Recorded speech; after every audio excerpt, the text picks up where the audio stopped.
और अब बुलेटिन में महाराष्ट्र के युवाओं से जुड़ी हुई ये खबर है और युवाओं के लिए अच्छी खबर है। चुनाव से पहले मुख्यमंत्री शिंदे ने एक बड़ा ऐलान किया है। 12वीं पास करने पर 6,000 मिलेंगे हर महीने। डिप्लोमा करने वालों को हर महीने 8,000 रुपए मिलेंगे। सीएम शिंदे ने इसे लाडला भाई योजना नाम दिया है, जिसमें युवाओं को 12वीं पास करने पर 6,000, डिप्लोमा अगर किया है तो 8,000 रुपए दिए जाएंगे। और इस योजना का नाम रखा गया है लाडला भाई योजना। तो लाडली बहन योजना मध्य प्रदेश में आपने सुना, जिसके बाद अब महाराष्ट्र में लाडला भाई योजना लेकर आए हैं शिंदे। युवाओं के लिए बड़ी खबर महाराष्ट्र के युवाओं से जुड़ी हुई। चुनाव है, चुनाव से ठीक पहले मुख्यमंत्री शिंदे का यह बड़ा बयान। वैभव हमारे साथ लगातार बने हुए हैं। वैभव, जाहिर है चुनाव है, चुनाव से पहले युवाओं को लुभाने की कोशिश, उन्हें एक बड़ी राहत के तौर पर।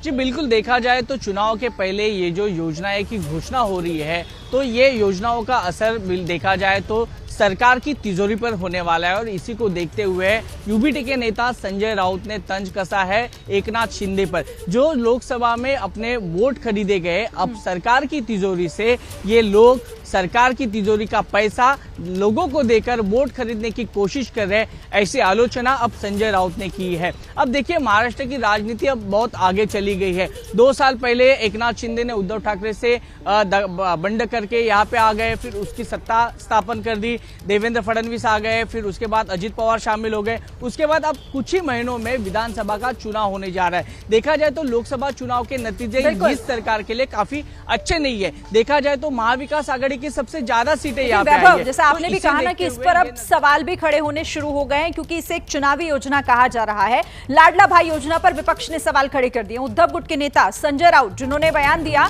चुनाव से पहले सरकार को सब याद आएगा, पहले बहन अब भाई याद आ रहा है। चुनाव से पहले सरकार का ये चुनावी जुमला है। संजय राउत सवाल खड़े कर रहे हैं इस योजना पर। लाडली बहन योजना, अब तक आपको लाडली बहन की कभी याद नहीं आ गई।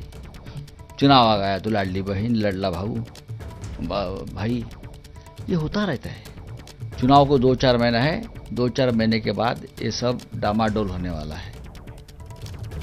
अंकित, जाहिर है कि चुनाव नजदीक है महाराष्ट्र में, और इससे पहले हर मुमकिन कोशिश हर पार्टी की तरफ से की जाएगी। शिंदे का ये ऐलान उसी के दिशा में देखा जाएगा। लेकिन ये कह देना कि पहले बहन फिर भाई, लोगों को तो यही चाहिए होता है ना कि उन तक किसी भी तरीके से राहत पहुंचे, और युवाओं के लिए तो ये बड़ा ऐलान है।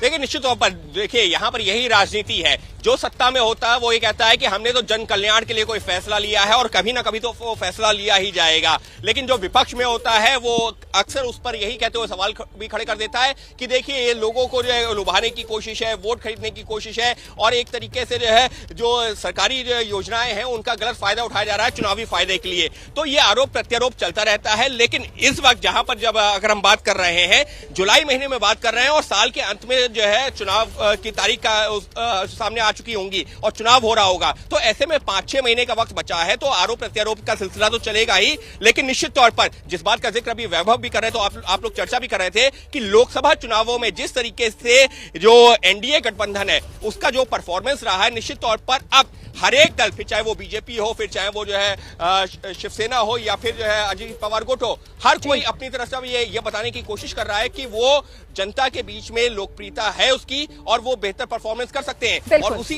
कड़ी में इस घोषणा को भी देखा जा सकता है। जी जाहिर है। ठीक है अंकित, आप रहिएगा हमारे साथ। तो देखिए, यहाँ पर अब महाराष्ट्र की सियासत की बात हमने कर ली, लेकिन